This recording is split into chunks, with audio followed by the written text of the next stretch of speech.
Thank you all for joining us for this panel event. We're a very, very special day in the release of a landmark set of volumes that I think is really going to help us to understand education in new ways. I'm Tom James, Provost of Teachers College, and I want to begin by welcoming Jim Banks back to Teachers College. You know, he's a longtime friend of this institution. He was the Tisch Distinguished Lecturer here in 2007, but has many, many other times when he's been here and he's been with our faculty. He has taught. He's really been a sort of honorary part of this community, and we're very fortunate in that.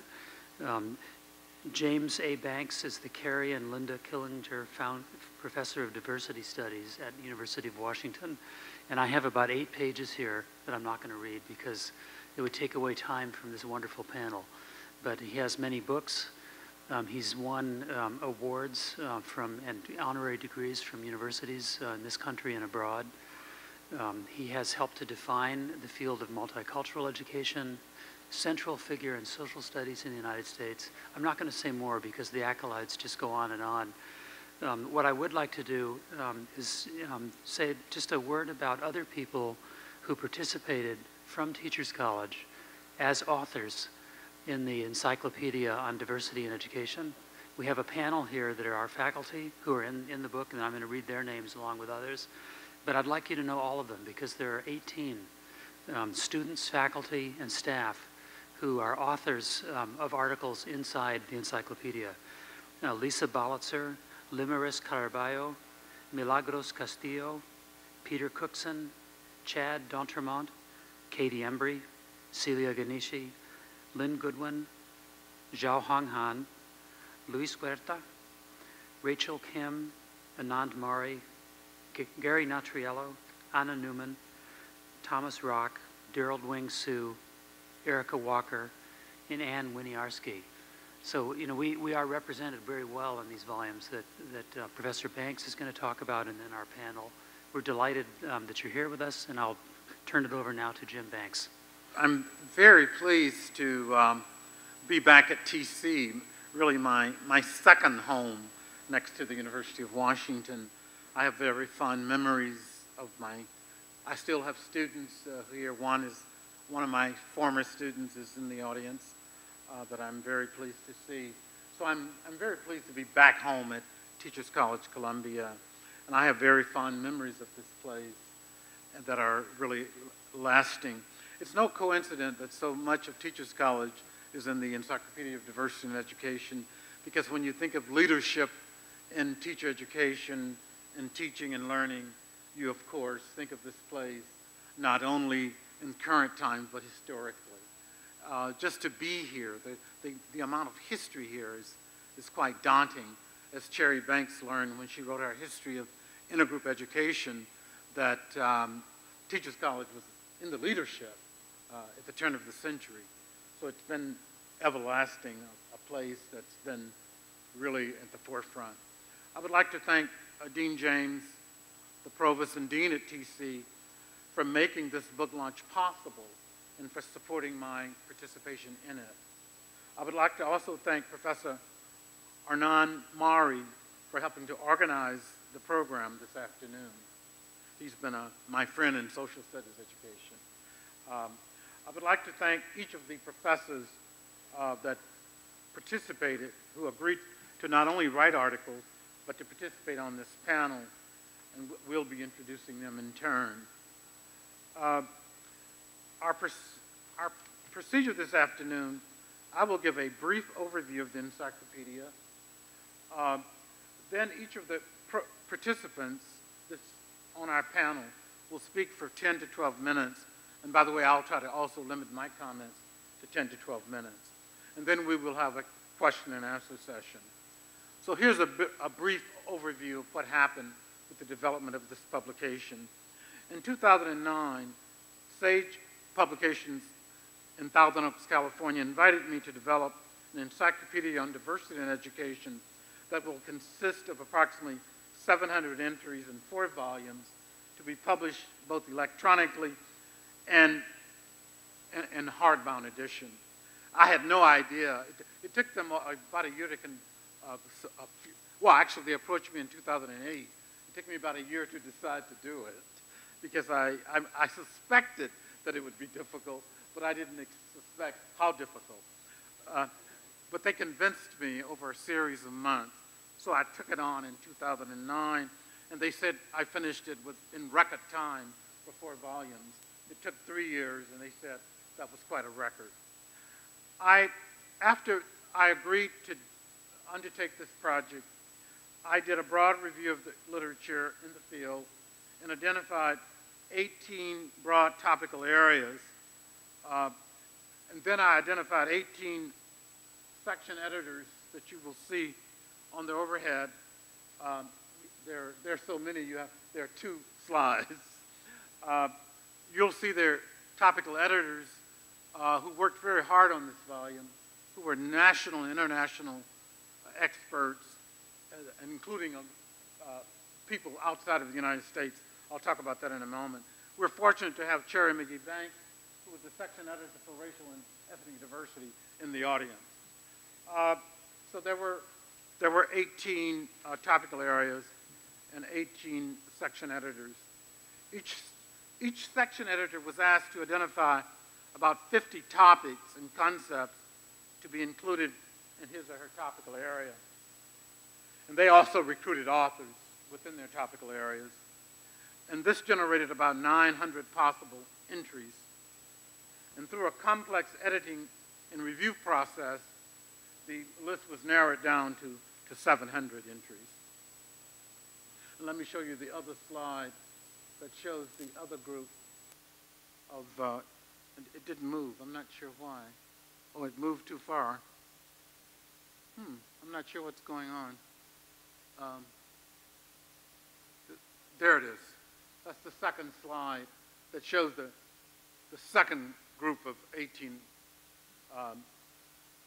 section editors.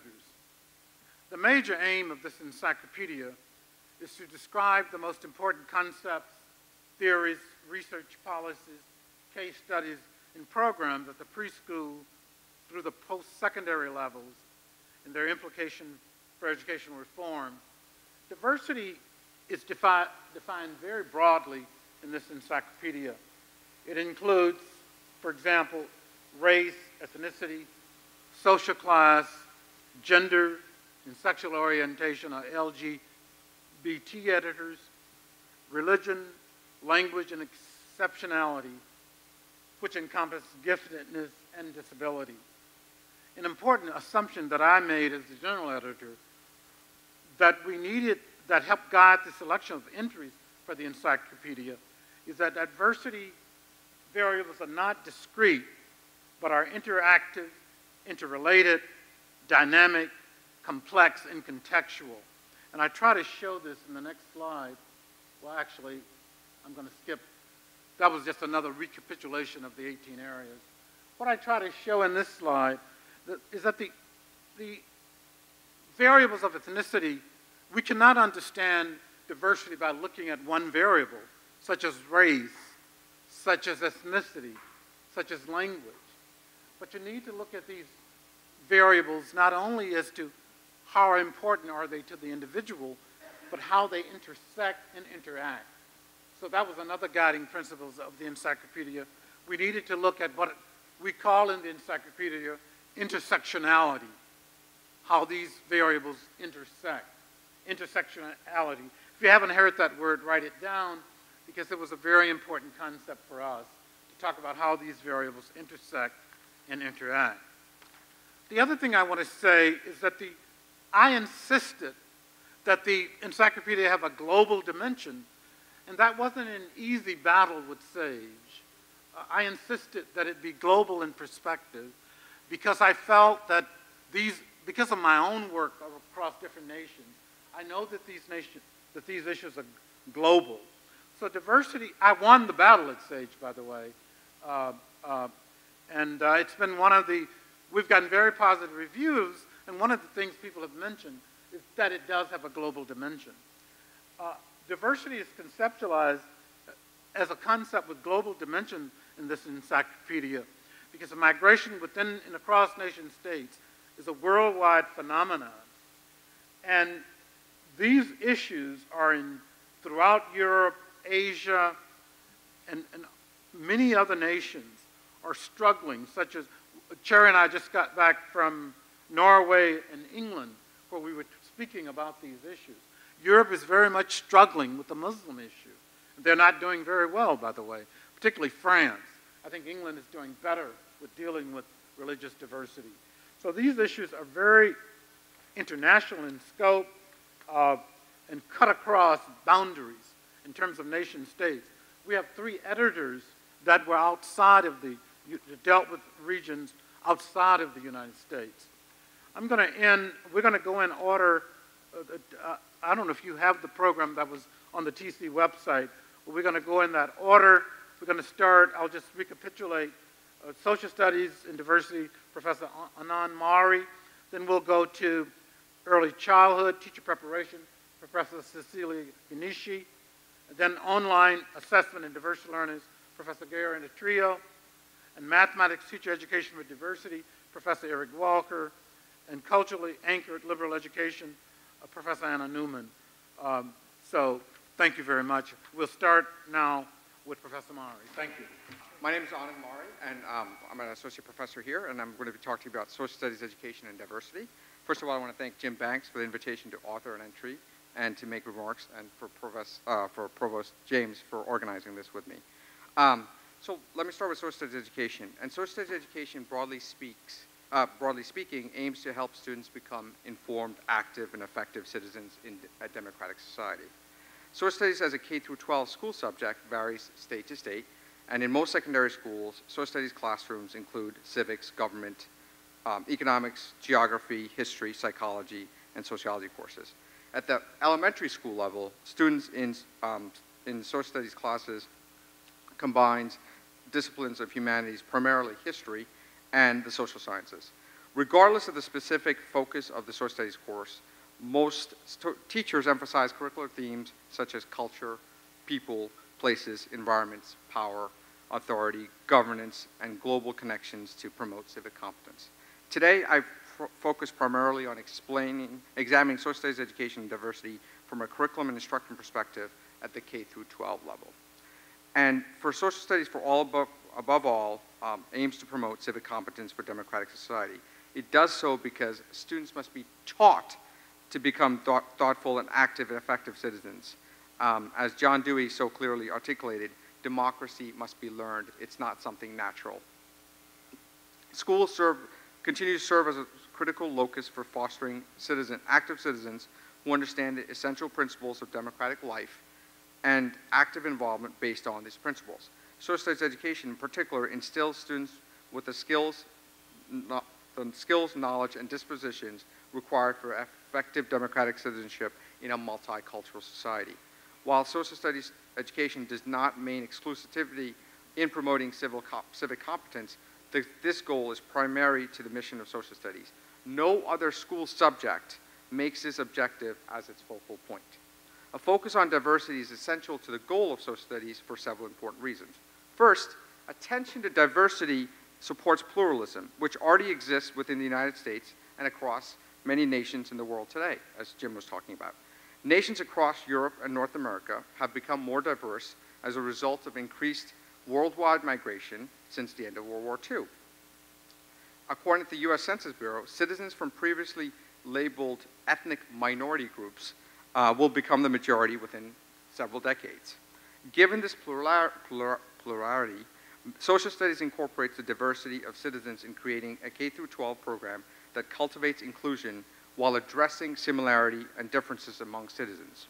In light of the increasing pluralism in the United States and across the world, the study of these disciplines, economics, geography, history, and political science, within social studies enables educators and students to gain a better understanding of diverse populations surrounding them. A focus on diversity also enables social studies educators to include the lives, histories, and experiences of diverse groups in their curriculum and pedagogy. Many students, I think many people forget this, but students today readily acknowledge the US society's unequal cultural, economic, social, and political dynamics. These students also have a general sense that there have been multiple histories in the growth of the United States. Focusing on diversity enables educators to incorporate multiple voices and examine multiple perspectives on events in U.S. history. Exposing students to a diverse range of perspectives engages students in the critical thinking process and an essential skill for civic competence. Finally, a focus on diversity acknowledges that educationally and personally significant characteristics of students in classrooms today. Students arrive in classrooms with a myriad of national and ancestral origins. They also bring a varied socioeconomic, linguistic, and cultural identities and experiences that influence their educative experience. These aspects of students' diversity must be addressed in preparing them for civic competence in a democratic society. Most social studies educators acknowledge this diversity in their choice of curricula, pedagogy, and assessment. Incorporating diversity enables these educators to be responsive to all of their students as they strive to promote civic incompetence. As such, social studies curriculum must reflect a thorough commitment to diversity. Instead of simply adding on narratives about various groups to the existing social studies curricula, the curriculum itself should be explored in depth. So here I present three specific examples of what I mean through the lens of civics/government, history, and economics. And economics, I end with economics because that's the hardest one to bring in these concepts in a social studies course. So I'll start with civics and government.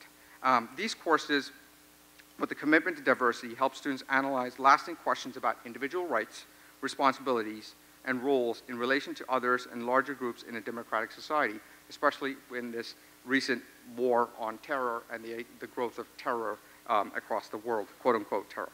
In this examination, students should analyze the tension and conflicts that arise in diverse environments, whether they be religious, socioeconomic, cultural, linguistic, and so forth. They can examine multiple perspectives in examining current and/or past civic issues and conflicts. History courses, which are the center of most social studies courses, since U.S. history is required for every high school student in this country, that emphasize diversity, place importance on explanations and perspectives that expand the historical canon. Students are exposed to multiple perspectives on stories about the past and the present. Content is presented that challenge this notion that traditionalist interpretations are universalistic and unrelated to human interest. Teachers provide students with content that illustrates more than the traditional viewpoint. For example, when we talk about manifest destiny, what do we mean by manifest destiny? And for whom does manifest destiny stand for? In these courses, teachers present content that questions and critiques the standard views accepted by dominant society. Even though students rarely examine the multiple perspectives on the past, many young people sense that there have been multiple stories. They're pretty smart, the kids are today, so they know what's going on. Stressing of analysis of source materials may ensure that students emerge from history classes as active and inquiring citizens. And finally, economics. Economics courses normally examine how scarcity of resources make it necessary for individuals, groups, society, and governments to create economic systems of exchange.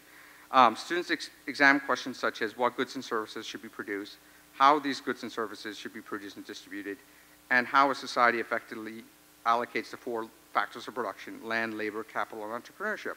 And these courses typically emphasize an economic way of thinking to address economic and socio-political systems. But, however, economic courses with a focus on diversity, on the other hand, analyze how scarcity and unequal distribution of resources results in economic decisions that may have negative externalities on certain groups and not on others. Educators can examine why groups with a lower socioeconomic status and racial and ethnic minorities in the United States have continued to receive a lower amount in the uneven distribution of goods and services. Students can also be asked to evaluate the possible economic consequences of proposed government policies on varied individuals and groups in society, rather than just at the macroeconomic level analysis. These courses can promote economic decision-making that reflects the cultural and beliefs of diverse groups. I know that this is not hard. This is not easy, especially with the pushback in economics courses, but there are many examples how this could be done in economics courses. So in summary, Social studies education aims to promote civic competency among students to create thoughtful, active, and effective citizenry. Through social studies, those social studies courses must be encouraged to engage with other students from different racial, ethnic, cultural, and language groups to become civically competent students. Social studies educators are to emphasize diversity in their curriculum and pedagogy to help to see students, each other as individuals, while learning the varied experiences and narratives and perspectives and contributions of an increasingly diverse, democratic U.S. population. Thank you. Thank you, Jim. And I have to first thank you for inviting me to participate in this massive work and to welcome you back to Teachers College. We had the opportunity in Curriculum and Teaching, my department, to welcome you as a teacher, not permanently, but I think that's why you feel at home here, in part, we hope. I also want to say that you may be the only person on the planet who could have done this project, and to do it on time. I think that's what impressed me absolutely the most. Anyway, thank you very much, Jim. So, first I want to tell you that this article was co-authored with Dr. Cynthia Weldon Lassiter, a recent TC graduate who worked with me and Beatrice Beasy Fenimore on her dissertation and is now head of a school in Virginia. The purpose of our article was to describe key diversities within the field of early childhood teacher education.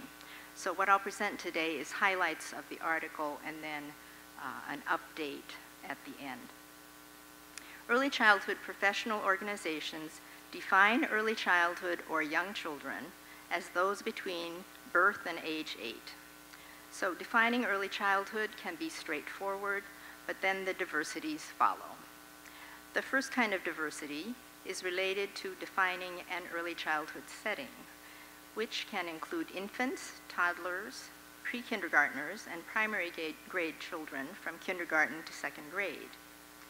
They may be in any of the following: homes where individuals provide family daycare that is licensed or not, infant rooms for children of mothers who attend public high school, Head Start centers, private nursery schools or pre-kindergartens on university campuses, large privately or publicly funded daycare centers, and public school classrooms. So there is a lot of diversity in settings.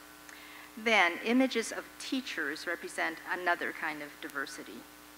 The public may view these adults as well-educated professionals with teacher certification, or caregivers, or generous neighbors who babysit.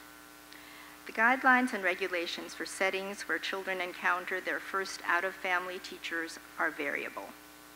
TC colleague Lynn Kagan and her collaborators Christy Cowers and Kate Tarrant point out that there is no consistency across the states of the United States and little consistency within states, not only because of bureaucratic and economic constraints, but also because of ideological variation. One state, for example, might support the education of young children under 5 universally, while another may oppose funding for out-of-home care during the pre-kindergarten years in favor of funding to support stay-at-home parents. A further source of diversity from a historical perspective is disciplinary. Since the late 19th century, the field of early childhood education has overlapped with child study and developmental psychology. These disciplines have traditionally emphasized how individual children develop or learn, and have not emphasized how children are best educated or taught. In work I did with Sharon Ryan and Mindy Oaksner-Blaze, we suggest that because of this long-term focus on children and how to study them, the field of early childhood teacher education was established relatively recently. In fact, the Journal of Early Childhood Teacher Education began publication as a newsletter in 1979 and evolved into the field's leading journal by the mid-1990s. So this is a young field. So I'm turning now quickly to issues of teacher quality and diversity. Teacher quality, of course, is a central concern at every level of education. At the pre-kindergarten level, quality is not highly regulated. For example, individual publicly funded Head Start centers may require a community college or a more advanced degree, a Child Development Associate or CDA certificate, or enrollment in a program leading to any of the previous credentials. Depending on the state, daycare or childcare workers may or may not be required to have a high school diploma and may be paid the minimum wage. As to demographic diversity, staff working with young children, particularly in pre-kindergarten settings, bring with them diverse socioeconomic, racial, and ethnic backgrounds, mainly because of the high cost of teacher education programs that may require students to leave the workforce. However, staff who have bachelor's or master's degrees and/or teacher certification are more likely to be white and less likely to be persons of color. Documenting who early childhood teachers are and whether they are graduates of teacher education programs is no small task. Yet it's one that needs to be done through painstaking research that is quantitative, based on large numbers of teachers in multiple settings with diverse sponsorships. The research also needs a qualitative component that can examine what children's and adults' experiences are in actual early childhood settings. For example, researchers may document in a fine-grained way the development of language or other cognitive abilities, or the development of relationships between teachers and young children in tuition-based or publicly funded classrooms. A recent example of qualitative research in an unconventional setting was done by my co-author, Cynthia Weldon-Lassiter, who positions teachers and families as central to the research process. Rejecting a deficit construction of families living in homeless shelters, Cynthia investigated mothers' and caregivers' contributions to children's early literacy practices, such as singing, playing, talking, and drawing. Cynthia positioned herself as a collaborative researcher as she discovered possibilities for changing practices and reconceptualizing research and professional development as analysis interwoven with advocacy. So one question her study raises for us is, where in the typical teacher education program is there space for pre-service teachers to learn such thought-provoking lessons? Now I'm going to go off script or off the article script to give you a thumbnail sketch of a project that some of you know about at Teachers College that was established after Cynthia and I wrote the Encyclopedia article. It's called QUIERE, which stands for Quality, Universally Inclusive, Early Responsive Education. Mariana Soto Manning is the lead investigator, with Susan Recchia and me as co-directors. It's funded by the United States Department of Education, Office of Special Education Projects, and the majority of the funding is dedicated to student tuition. I'm taking the liberty of spotlighting it because of our purpose, which is embedded in diversities, to prepare early childhood educators who are committed to teaching children from birth to kindergarten, who may have disabilities, come from families that have immigrated to the United States, or have low incomes, or use a language other than English at home. We have a commitment to, and in our first year, succeeded in recruiting pre-service students from underrepresented minorities, underrepresented as students in teacher education and as teachers in early childhood classrooms. We have this opportunity in part because we have an ongoing teacher education program that offers dual certification, integrating courses for general and special educators. This year we begin research to document the project's impact. So this is just one project supporting 40 students over 5 years, but it illustrates and faces the challenges of educating teachers, whatever the level, early childhood, elementary, secondary, or post-secondary. An unavoidable challenge is the many competitors in the business of teacher preparation. There are a growing number of online courses devoted to this and institutions that offer teacher certification. But the point of teacher education, and I say education and not training, is not only to certify individuals, but to educate teachers to work effectively with an increasingly diverse population of students. To do this, we need diverse and innovative approaches, including online courses or digitally based activities. But in addition to the virtual, we will always need the actual. A wide range of classrooms and actual schools, actual mentors and cooperating teachers, actual supervisors of student teachers, actual relationships that grow between and among adults and young children. These are everyday, unglamorous, on-the-ground actualities, and like those of the Chiere project, they need to be studied and evaluated quantitatively and qualitatively because they represent the realities and challenges faced by teacher educators everywhere. Thank you. I would sort of like to divide my remarks into 4 or 5 areas. I want to start by saying a little something about Jim, a little something about the project, a little something about my entry, then a little bit about some broader implications, and then cycle back to the project. So if I stick to that, I'll try to do a couple minutes on each and get through it in 10. I want to start by thanking Jim for taking on this project, and it is probably only due to a lapse in judgment on his part that he did it. These are enormous projects that can be done well by very few people, and one of the things I sort of want to observe is when people tend to do things really well, we tend to think they're easy. The opportunities to get this wrong were enormous, and the fact that Jim got it right is really an amazing accomplishment. So I want to thank Jim for taking it on for the field and for helping us develop such a terrific resource. I also want to say on just a bit of a personal note about Jim that I've had the chance to work with him in a number of ways over the years. He was on the TC Record Board for a number of years, and of course he was at TC.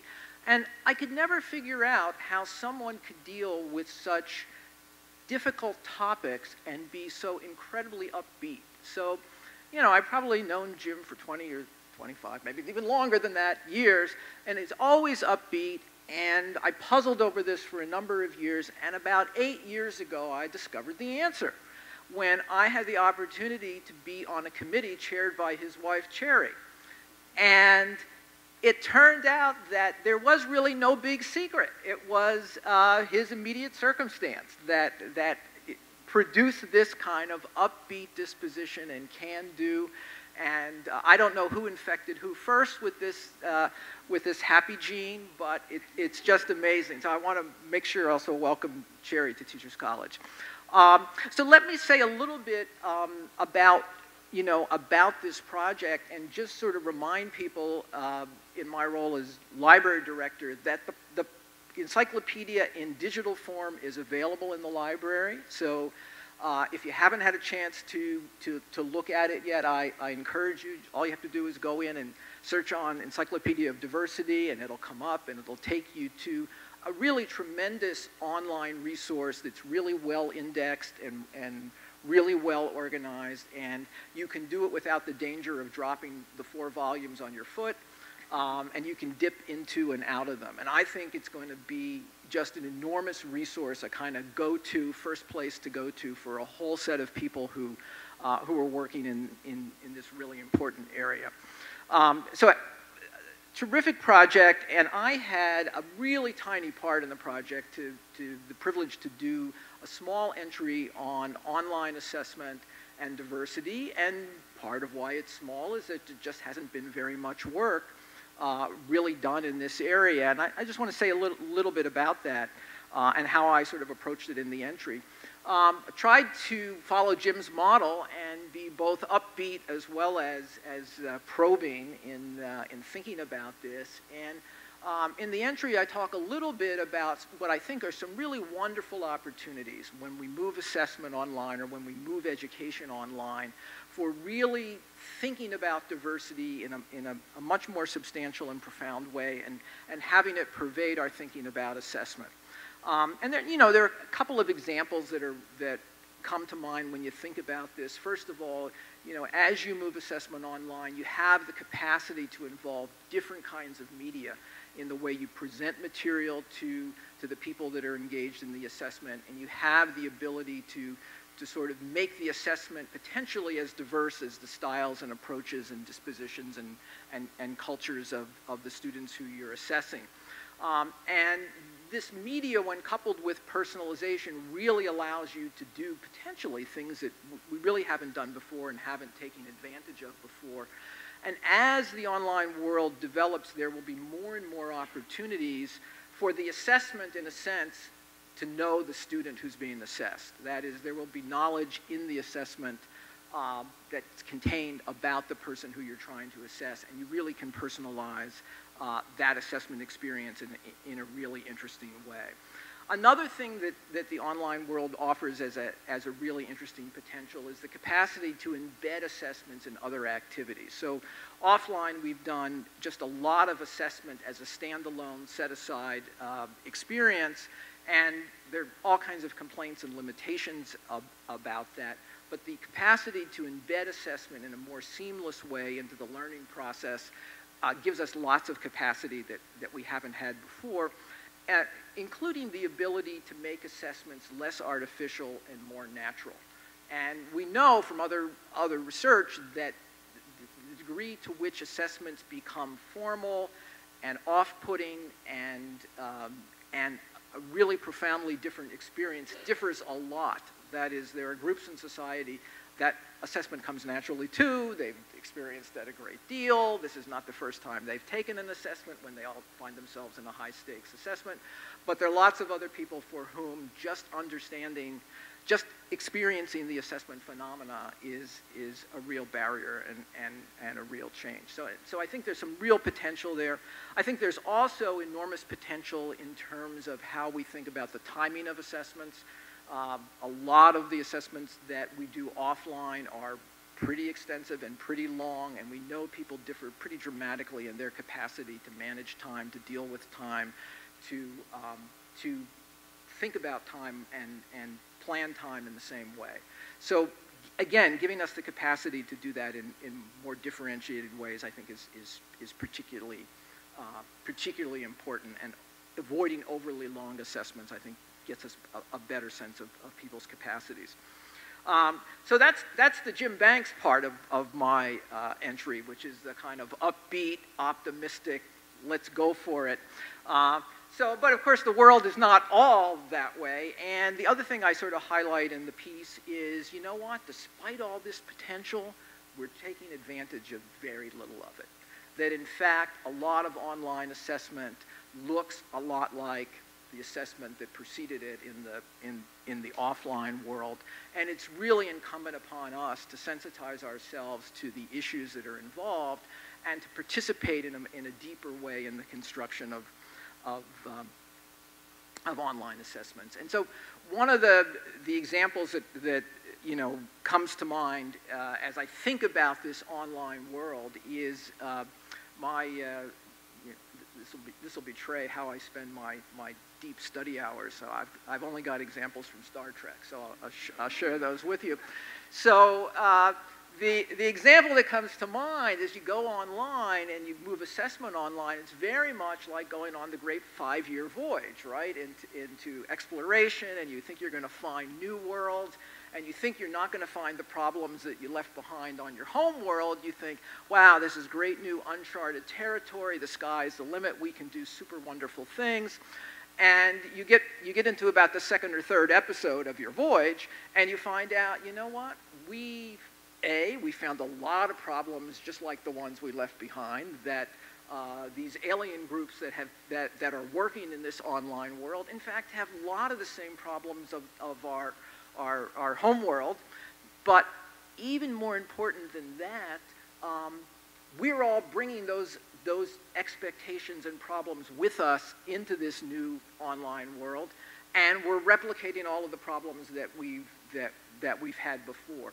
And I think this makes a resource that sensitizes people to these issues and informs them about the issue at least as important, and maybe even more important, as we move into these less chartered territories. That we have a chance to get it right. In some sense, we have an opportunity to do a fresh start, but only if we're armed and if we're informed.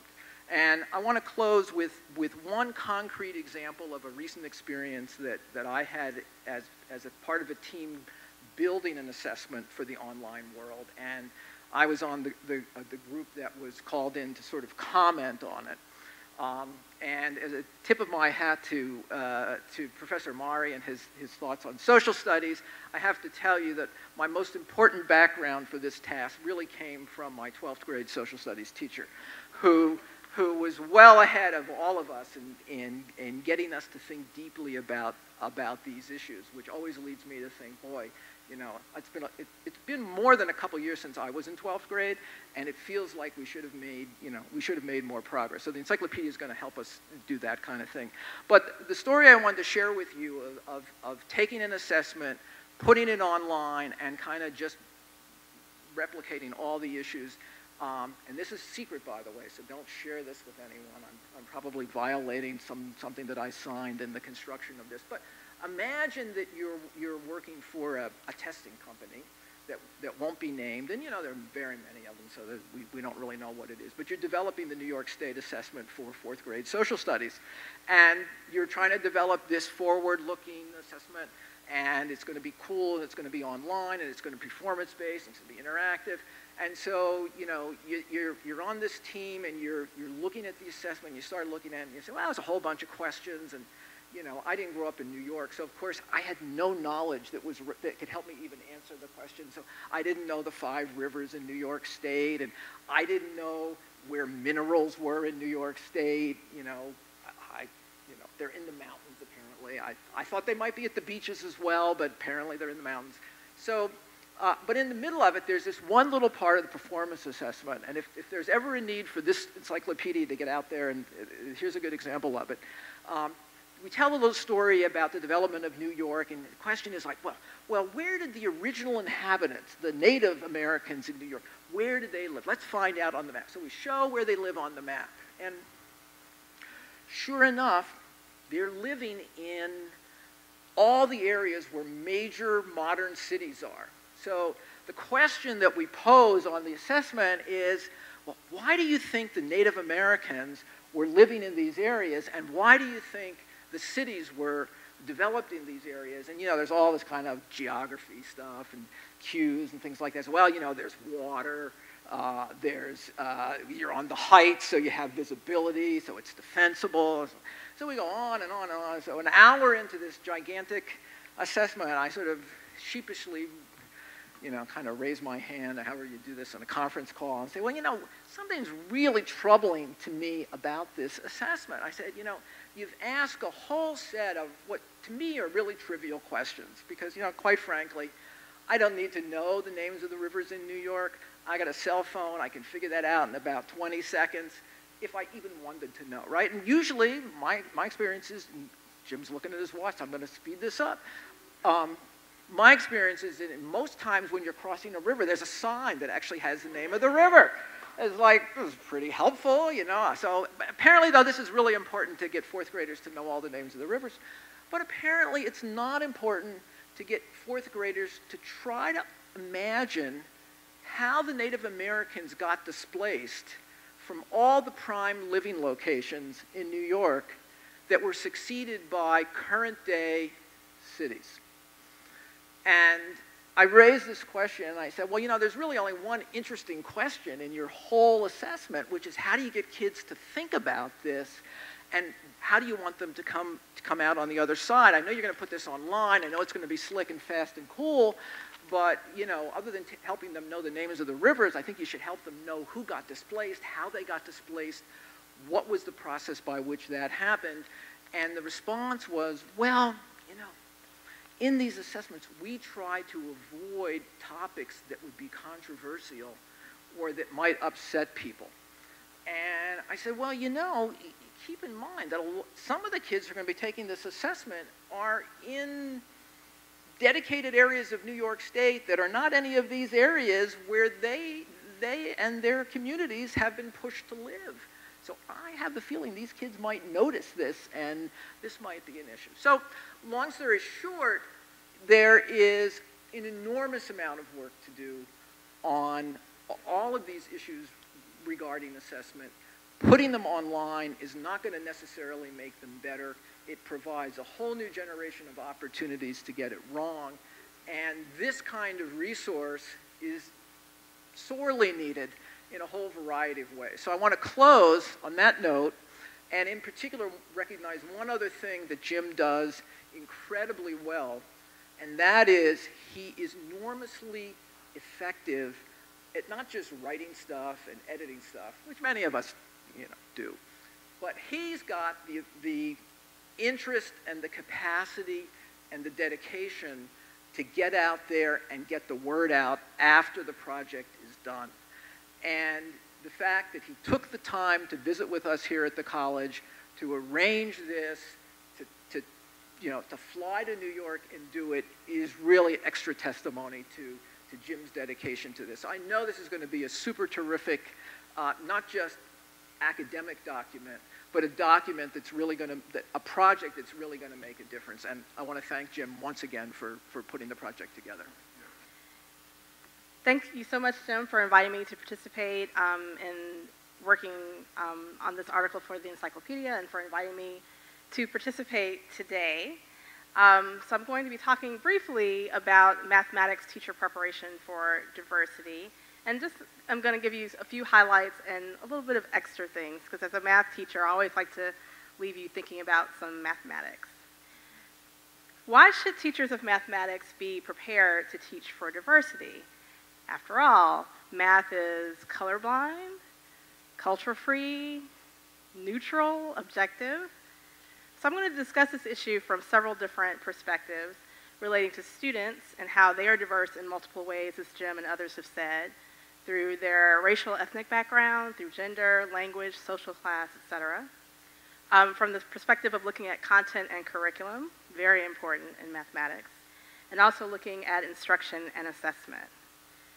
So starting with students, in mathematics you might have heard that there are disparities among groups defined in various ways in terms of outcomes, and teachers certainly share responsibility in terms of addressing these disparities. However, it's not about an achievement gap per se, but more so an opportunity gap that prevents Black and Latino students, especially when you look at racial diversity, from reaching their potential in mathematics. So teachers really bear the brunt of making sure that the work that they do in the classroom really promotes excellence for all students. The issue that we have in schools, though, is that school officials, which includes administrators, teachers, other school adults, they may have low expectations of students who belong to quote-unquote minority groups, students who speak English as a second language, or students from lower social class backgrounds. And these low expectations translate into very real disparities in opportunity, into limited course offerings, and instruction that's often solely focused on basic skills in mathematics. And I'll give you a real-world, real New York example. So my work with many New York City high schools, I've been very disturbed that a number of them do not offer pre-calculus or calculus to their high school students. This is a real problem, because if you have calculus or pre-calculus on your high school transcript, that's a very important signal to colleges about the type of mathematics experiences that you've had. And if you don't ever have the opportunity to even participate in those courses, that's a real detriment. So without equitable and significant opportunities to learn, students' math outcomes might end up confirming school officials' low expectations for them. Now, we have things that are happening in terms of standards movements, in terms of the Common Core state standards, which are very important. And those things are necessary, but they are not sufficient without really attending to some of the very real policies and practices that school adults perpetuate that contribute to diminished opportunities to learn mathematics. So I want to turn now from thinking about students to turning to mathematics content and curricula. It's really important that we think about mathematics as a discipline when discussing diversity, because mathematics teachers, and I include myself as a math teacher, so I'm not talking out of school, so to speak, Mathematics teachers especially may be resistant to learning about diversity and its role in their teaching because they view the discipline as being objective and neutral. It's often suggested to be a gender-neutral, colorblind, and culture-free discipline. But how we encounter mathematics in the real world is often not neutral or objective. Women, people of color, non-Western mathematicians have traditionally been disregarded despite their significance to the discipline. And although many history of mathematics courses or textbooks reveal these contributions as a matter of fact, the reality is in schools, particularly secondary schools, students often don't see these contributions. So this contributes to a culture of math that is not particularly welcoming to many. Students of all backgrounds, and I'm sure many of us in the room can attest to this, begin to quickly categorize themselves as either math people or not math people. And this is supported by really reductive and stereotypical images in the media. If I had time, I would give you some great examples. Or maybe you could take my summer course, the Summer Math in Popular Culture and Media, where we will talk about how all of these stereotypes are present in the media and how pervasive they are. But let's just say that there's a real societal message in the United States, particularly about who can do mathematics, what it means to do mathematics, and who is supposed to be good at it. And this affects all of us. It affects how we think about math, but it certainly affects teachers and their attitudes about math as teaching and their students. Turning now to instruction and assessment, when we attend to diversity in the preparation of mathematics teachers, we want to prepare them to be prepared to ensure that students from diverse backgrounds have rigorous opportunities to learn and perform well in mathematics, regardless of the curriculum, regardless of the textbook, regardless of the state that they're in. We want to help them to develop equitable curriculum, instruction, and assessment practices using multicultural education tenets, as Jim and Cherry Banks have spent their careers thinking about. We want them to be familiar with teaching practices and philosophies that are related to multicultural education, which include teaching for social justice, culturally responsive pedagogy, and other types of paradigms in pedagogy, which all of these things attend to issues of content and curriculum, but also instruction and assessment. But when we do this, we have to be prepared to infuse rigorous math content within those paradigms and also guard against creating an essentialist view of students that doesn't really honor the multiplicity of identities that students bring to the classroom. We can't, for example, assume that all students from one particular group learn math in a particular way. We want to develop well-rounded, thoughtful, excellent teachers that can draw upon a repertoire of excellent practices. So regardless of these issues, we want to make sure that teacher education programs, in terms of developing teachers for teaching, instruction, thinking about curriculum and assessment, are prepared to recognize that students develop mathematical knowledge and demonstrate it in multiple ways. And programs that incorporate issues of diversity can think about a different approach to assessment, but providing students and teachers who are in those programs with a variety of assessment formats to fully assess what students know and understand. We want to develop teachers who are reflective about their own practice and who can think about and act on their practice, determining how it can enhance or detract from students' learning opportunities. So all of these important issues for diversity, students' backgrounds, the mathematics content, curriculum, how teachers instruct and assess, are integral parts of any teacher's experience.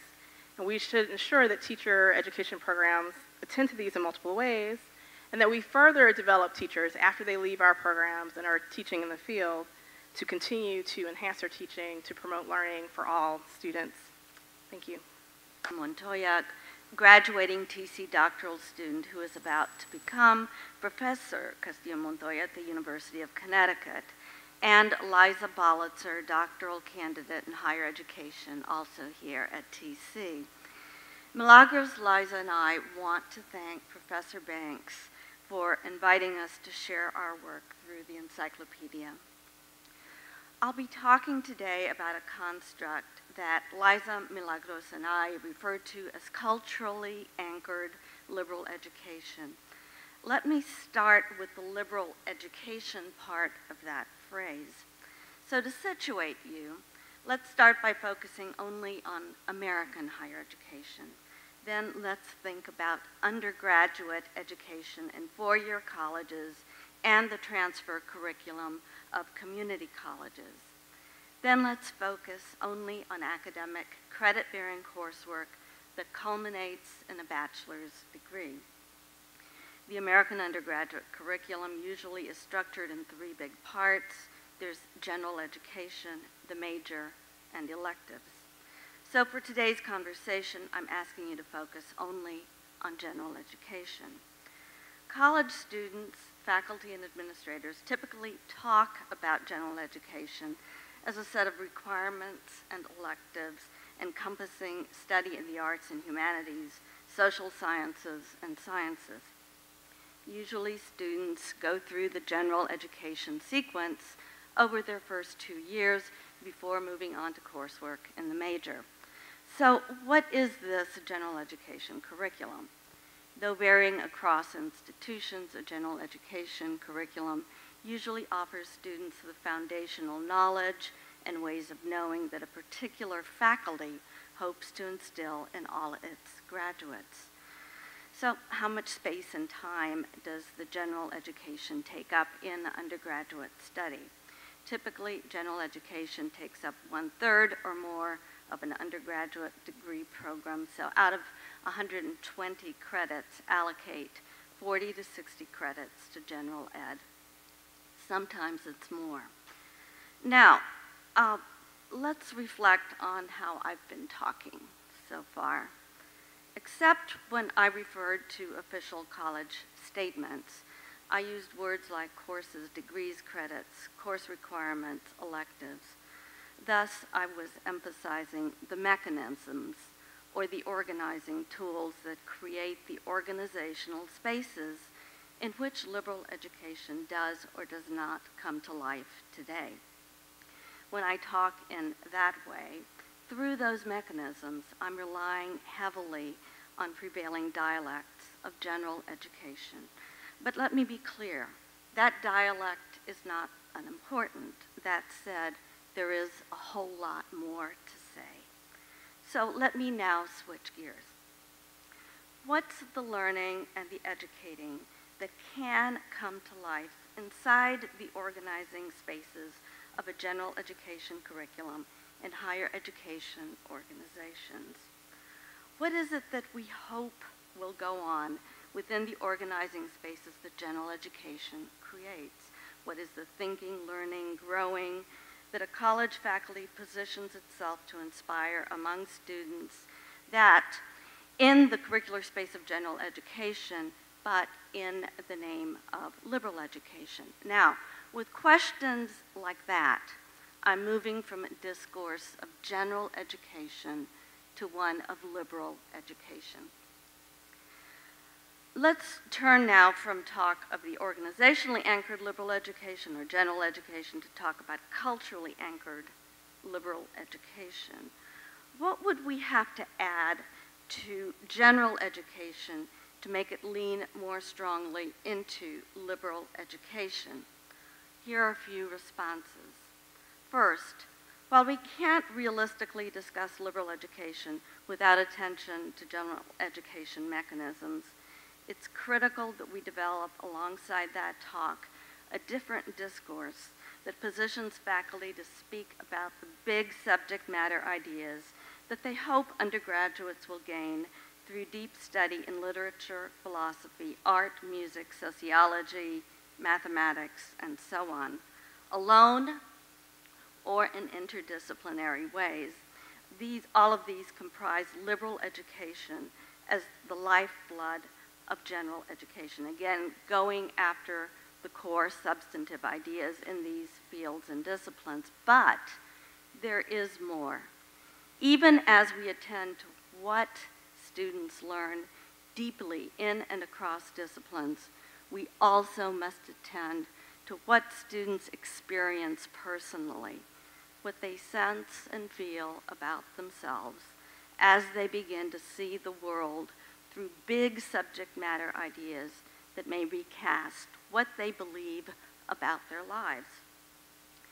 To learn in the spirit of liberal education requires a teacher who can think about and articulate core disciplinary ideas in different ways, who can read the students' minds to glimpse how students' thinking about those substantive ideas is taking shape, and not least, who can stand with their students and support their realizations and their feelings about what such insight means for them personally and for their lives. And sometimes that's a very painful thing to do.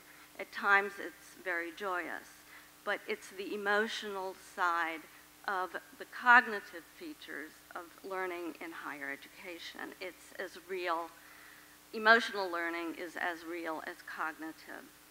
So why should we reframe general education as culturally anchored liberal education? Or why should we make that special effort to infuse liberal education into general education? Well, first, let's face the fact that liberal education instantiated in general education is really big. Our students spend a lot of time in it, a full third of their college years at least. Moreover, it usually comes at the front end of an undergraduate study, and thus liberal education has the power to scaffold the study of the major or anything else that follows. And I would contend that we in higher education are not at this time making good use of the opportunities to learn and grow that we could offer to students by way of general and liberal education. Okay, let's see. So second, I'm also going to assert that liberal education is a product of our time, or that we should and could think of it that way. But what does that mean? And what is it about our times that liberal education today should be responding to? My sense is that rather than responding to much discussed economic presses, we should respond first and foremost to demographic change, to changes in the people, but also in the knowledge, cultures, values, interests, desires, and aspirations that our students these days bring with them to class, seeing those as materials from which teaching and curriculum building can begin its work. Here's what we know. Between 1984 and 2004, enrollment of undergraduates of color in higher education increased by about 150%, with students of color comprising about 1/3 of the U.S. undergraduate population. By 2007, the U.S. higher education system was already more racially and ethnically diverse than it has been at any other time in its history. This is continuing and will continue. It is to these students' lives and aspirations that the deep and substantive learning and growth possibilities to which a culturally anchored liberal education can and should respond. The question of how to do this isn't easy, but my own work and that of Liza and Milagros and a number of others we've involved have positioned the work of Gloria Ladson-Billings, Carol Lee, James Banks, Norma Gonzalez, Louise Moll, among others, as the starting points for our thinking about what cultural relevance and cultural anchoring might mean for a general and liberal education today, for the students who come to college today. Thank you. For you, in terms of, I was really surprised to hear that statistic that the number of college students has increased by 150% and 1/3 of them are now students of color. How does that fit into the notion of increase? Does that include the vast range of types of college experiences, including online education, for-profit institutions? As it seems at odds in some ways with our notions about the decline in higher education because of price and access and things like the Fisher case and the Bollinger case. Right, and can everyone hear me? Yeah, that is a very serious concern, and these data aren't from this year or from the past 2 years even. Those haven't been accessible to me at this time. I've got only the beginning of that picture at this point. And I spent part of the afternoon with Liza, in fact, on email, trying to parse out the difference between for-profit and not-for-profit and the whole picture. And we haven't quite finished separating that out. So I don't want to make this look like it's a Pollyanna story by any means. There are very serious concerns. Certainly the Fisher case is one, and I've been part of a big effort to bring that to the attention of the Supreme Court and the American public. So I know the question you're asking.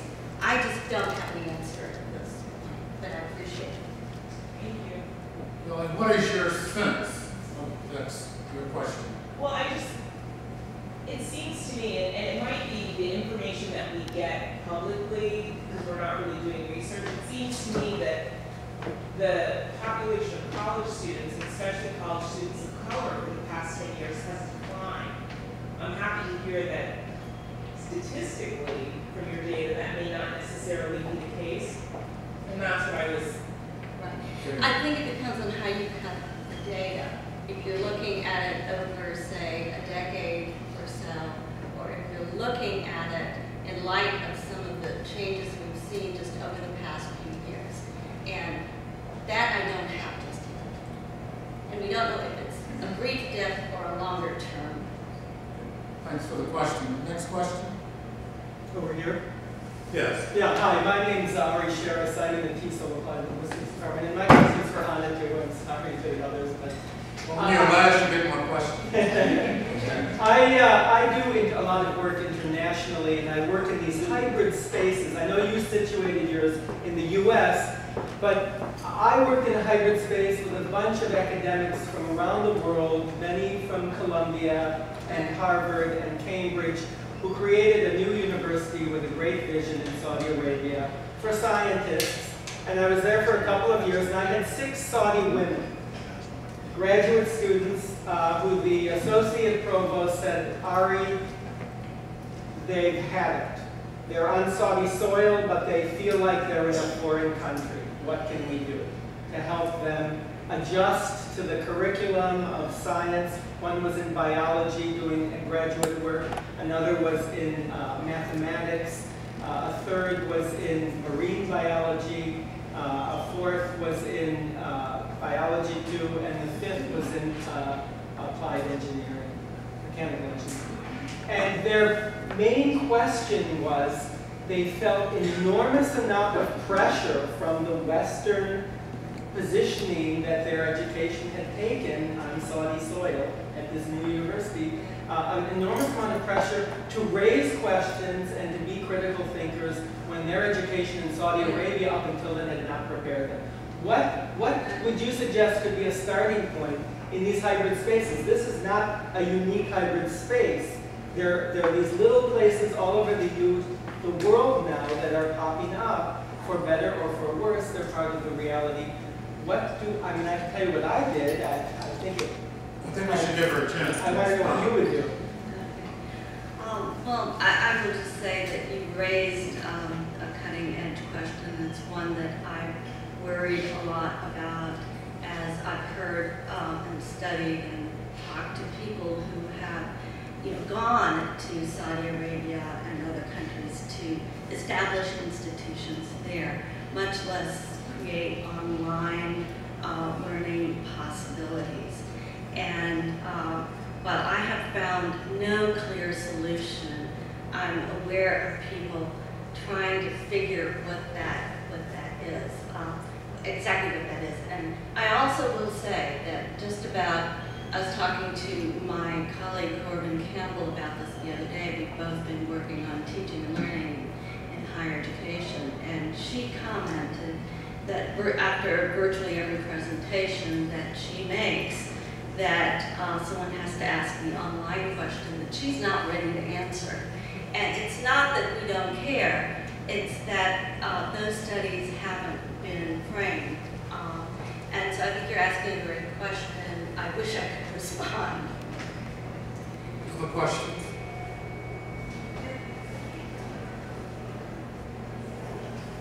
Yes. Okay. I don't think they can hear you. Can you use the mic? Is the mic alive? I can project. Okay. I was wondering from your perspective in editing the volume, and this is a big question, so maybe it's not appropriate or easy to answer, but were there certain sets of questions about diversity in education or themes across these things that you kind of came to or you think for future researchers kind of emerge from you even in the process of editing?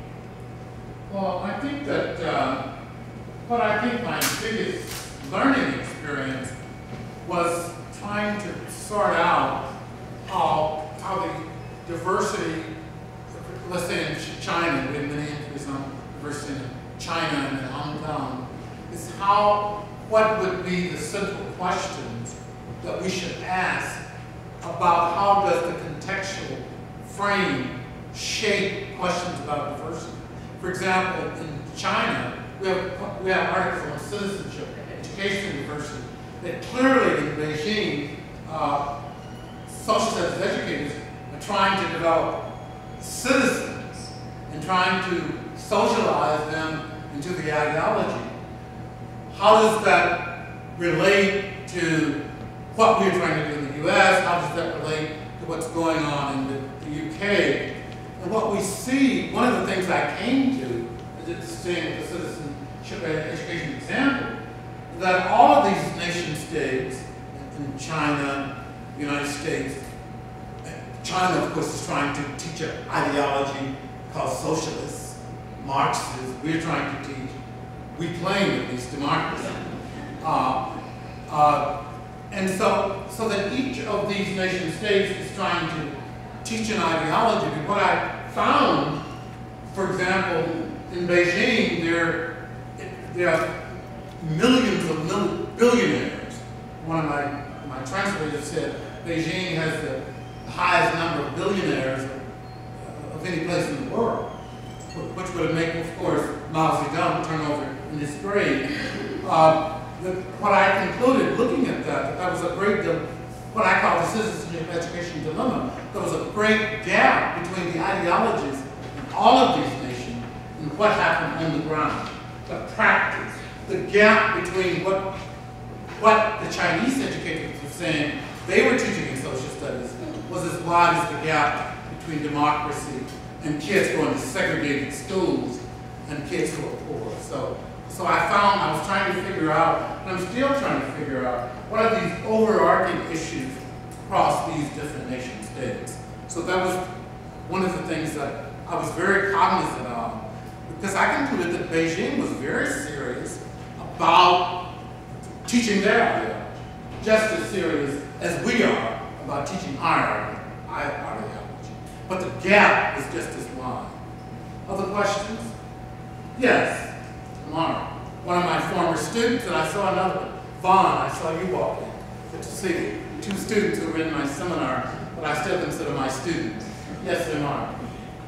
This question may also be for you, because I'm fascinated by the process of maintaining complexity and this elasticity of the concept of diversity. Can you hear Tamara back there, or should she use the mic? You can hear her? I can be louder. Okay.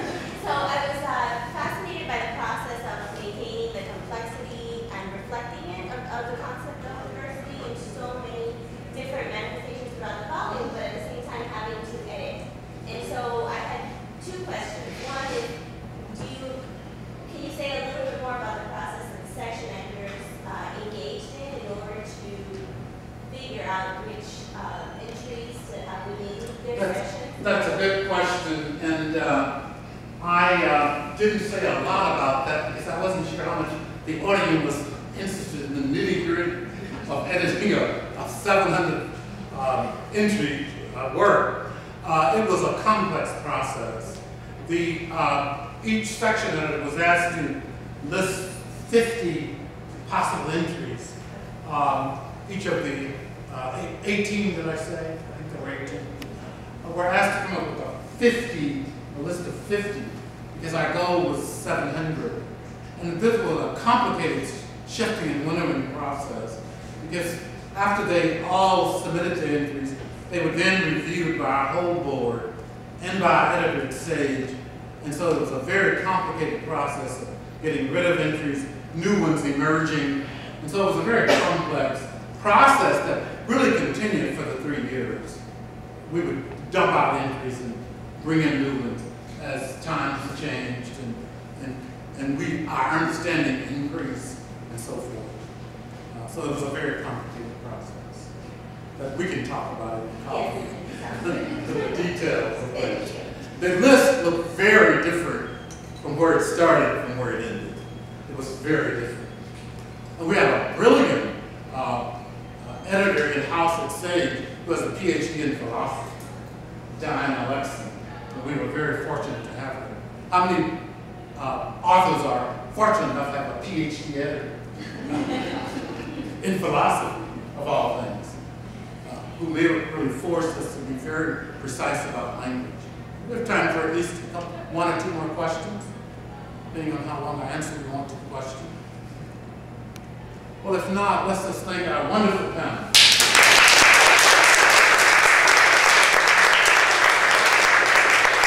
And thank all of you for coming.